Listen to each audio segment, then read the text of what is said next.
Hello Vande Mataram students, कैसे हो सब? I hope you all are very good and safe. तो लास्ट वीडियो में हमने वाटर आइडेंटिटी कार्ड के बारे में लर्न किया और इस वीडियो में हम सिटीजन एंड सिटीजनशिप के बारे में डिटेल में लर्न करेंगे। ओके, तो after seeing the water identity card, Rajul was curious to know about the meaning of the term citizen and citizenship. अभी राजुल ने जब वाटर आइडेंटिटी कार्ड के बारे में लर्न किया ना, तो उसके अंदर उत्सुकता बढ़ने लगी, एक्साइटमेंट बढ़ने लगी। क्यों? क्योंकि वो सिटीजन और सिटीजनशिप का मीनिंग जानना चाहता था। क्योंकि ये दोनों वर्ड जैसे आपके लिए नए हैं, तो वो भी छोटा बच्चा है तो उनके लिए भी नया ही होगा, तो वो भी अब जानना चाहता था कि सिटीजन एंड सिटीजनशिप का मीनिंग क्या होता है। He then asked his grandfather for an explanation of the same।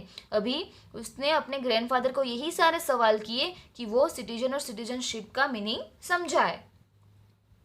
His Dadaji told him in detail that the word citizen is frequently used in democracy and added that it is often used in politics by the law, the constitution and speeches of the political leaders. He knew that Rajul would want to know more about the term citizen। अभी उसके दादाजी ने उसको क्या समझाया कि ये जो वर्ड जो है ना सिटीजन यानी कि नागरिक, वो लोकशाही में, उसके बाद पॉलिटिक्स में, राजकारण में, कुछ कानूनी कायदों में, हमारे देश के बंधारण में, और जो राजनेताओं की स्पीच होती है ना, लीडर्स की स्पीच, पॉलिटिकल स्पीच होती है, उसके अंदर ये वर्ड का यूज़ होता है, सिटीजन वर्ड का यूज़ होता है। अभी उसके दादाजी ने उसको इतना ही समझाया कि इसका यूज़ कहाँ पे होता है। ये नहीं समझाया कि वो सिटीजन का पूरा वर्ड का जो मर्म होता है, मीनिंग होता है, वो क्या होता है, किसको हम सिटीजन बोल सकते हैं। क्योंकि उसके दादाजी को पता था कि राजुल पूछने ही वाला है कि सिटीजन वर्ड का मीनिंग क्या होता है, ये बताओ। तो यहाँ पे हमें सिटीजन की डेफिनेशन दी गई है।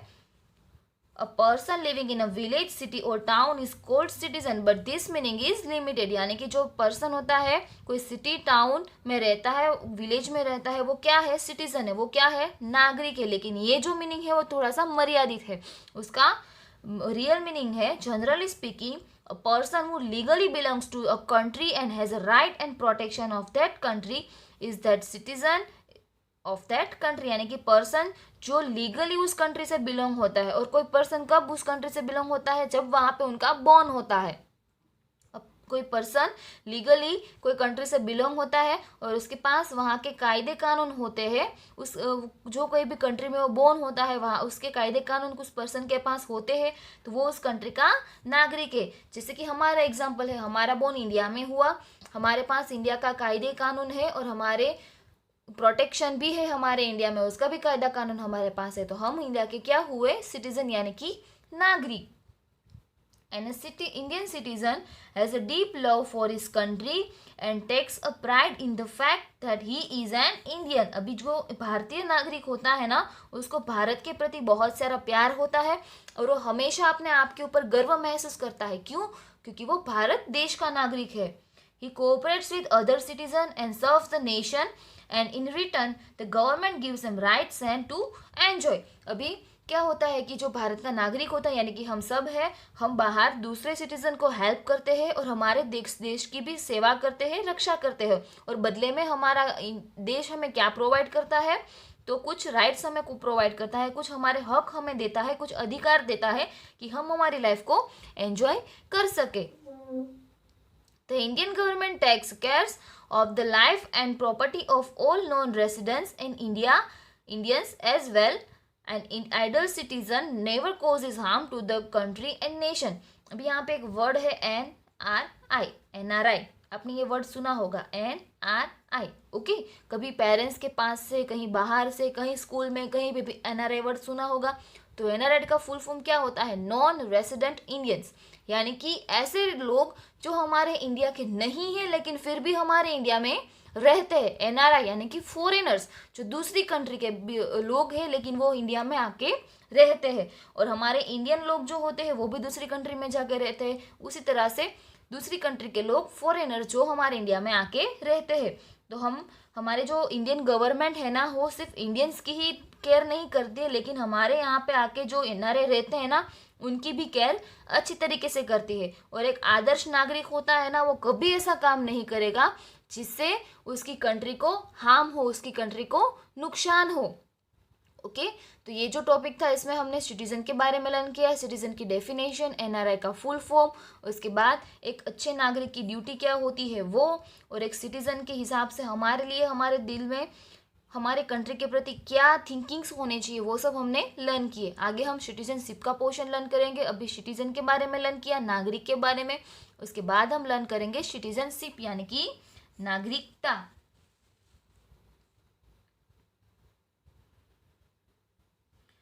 Every person living in India is not a citizen. अभी इंडिया में रहने वाला सारे लोग सिटीजन नहीं होते।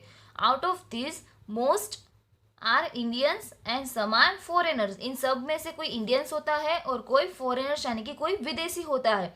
Many people come to India from other countries and stay for some time, say temporary stay. For example temporary stay यानी कि बहुत सारे लोग हमारे इंडिया में आते हैं और कुछ समय के लिए रहते हैं। They do not have the right to vote. अभी उनको वोट देने का राइट नहीं होता है क्योंकि वो हमारे भारत के नागरिक नहीं है। इसलिए participate as a candidate in election, hold government post और enjoy other rights, therefore they are not called Indian citizen. अभी वो हमारे इंडिया में कुछ पॉलिटिकल एक्टिविटीज़ में भी पार्टिसिपेट्स नहीं कर सकते हो और दूसरे जो राइट्स होते हैं ना वो भी एंजॉय नहीं कर सकते, इसलिए हम उसको इंडियन सिटीजन नहीं बोल सकते। They are a citizen of their own country. वो कहाँ के सिटीजन होते हैं? उनके खुद की कंट्री के। अभी हमारे यहाँ पे कोई अमेरिका से रहने आता है अपने काम के लिए तो 5 साल तक रहता है, तो 5 साल तक रहने के बावजूद भी वो हमारे इंडिया का सिटीजन नहीं है। क्यों? क्योंकि उसका बॉर्न अमेरिका में हुआ था, उसके पास अमेरिका के सारे रूल्स एंड रेगुलेशन है, लेकिन वो यहाँ पे टेम्पररी स्टे यानी कि कुछ समय के लिए रहने आया है। ठीक है, लाइफ टाइम के लिए रहने नहीं आया है और इसीलिए उसको हमारे इंडिया में जब इलेक्शन होता है, कुछ पॉलिटिकल एक्टिविटीज़ होती है तो वोट देने का, उसमें पार्टिसिपेट करने का चांस नहीं मिलता, वो राइट्स उसको नहीं मिलता क्योंकि वो हमारे इंडिया का सिटीजन नहीं है।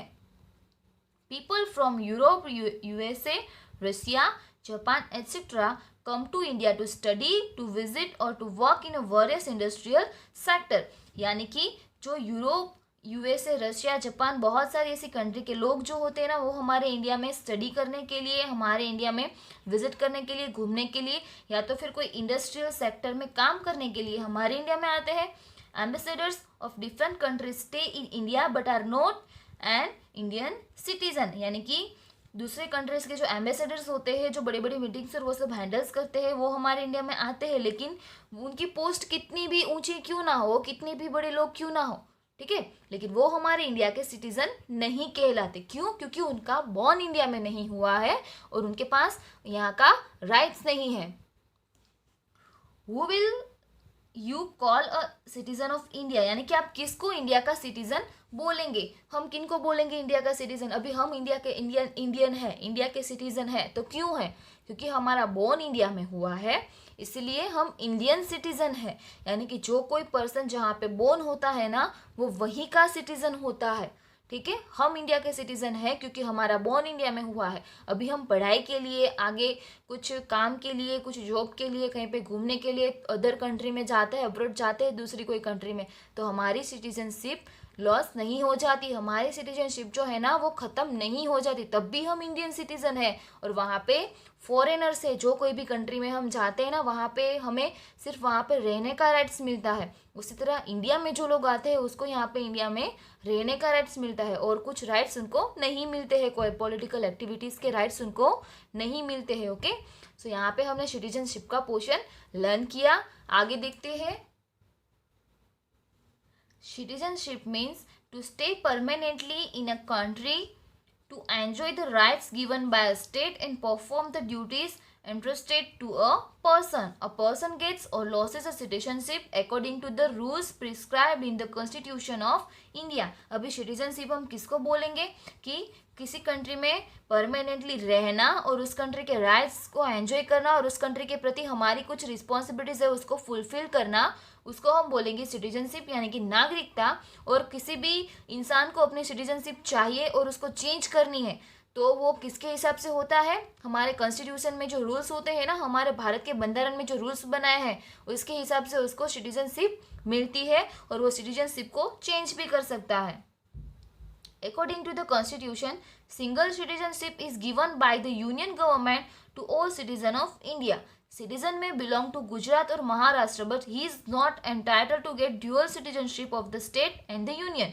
He gets only the citizenship and that is the citizenship of India. अभी हमारे इंडिया में बहुत सारे स्टेट है, बहुत सारी गवर्नमेंट्स है, state government, union government, right, central government, लेकिन हमें सिर्फ इंडिया की सिटीजन मिलती है. अभी कोई एक इंसान है जो गुजरात और महाराष्ट्र से बिलोंग करता है तो उसको स्टेट की सिटीजनशिप नहीं मिलती है. ओके, वो सिटीजनशिप एक कोई पर्टिकुलर कंट्री की होती है, इंडिया की, और वो पूरे कंट्री में चलती है. ओके, अभी यहाँ पे थिंक में कुछ दिया है. Can the foreigners who come and live in India be called Indian citizen? Never. यानी कि यहाँ पे हमें पूछा है कि कोई फॉरेनर्स है वो हमारे इंडिया में आके रहता है तो क्या हम उसको इंडियन सिटीजन कह सकते हैं? नहीं, उसको इंडियन सिटीजन हम नहीं कह सकते क्योंकि वो फॉरेनर है. अगर उसको इंडियन सिटीजन चाहिए तो हमारे कॉन्स्टिट्यूशन के हिसाब से कुछ रूल्स रेगुलेशन उसको फॉलो करने होते हैं. दूसरा है, how is a foreigner different from N Indian citizen? Indian citizen से फॉरेनर कैसे डिफरेंट होते हैं? तो हमारा कल्चर अलग होता है और दूसरी कंट्री का कल्चर अलग होता है. हमारी लैंग्वेज उसकी लैंग्वेज अलग होती है, हमारे खाने पीने का, रहने का तरीका अलग होता है. इसी तरह से फॉरेनर्स का भी कुछ कल्चर, खाने पीने का तरीका, कपड़े पहनने का तरीका, ये सब कुछ हमारे इंडियन सिटीजन से अलग होता है. What do you mean by citizenship? यानी कि सिटीजनशिप हम किसको बोलते हैं? तो अभी हमने आगे लर्न किया, citizenship means to stay permanently in a country, to enjoy the rights given by states and to perform the duties entrusted to a person. यानी कि कोई कंट्री में रहना और उस राज्य के हिसाब से, उस कंट्री के हिसाब से उसको जो राइट्स मिलते हैं उसको फॉलो करना और एंजॉय करना, और दूसरों के प्रति हमारे जो ड्यूटीज़ है उसको भी फुलफिल करना. यही है सिटीजनशिप की मीनिंग. तो यहाँ पे हम ये पोर्शन फिनिश करते हैं. आगे का जो पोर्शन है वो नेक्स्ट वीडियो में लर्न करते हैं. तब तक आपको ये अच्छे से समझना है. ओके, वंदे मातरम.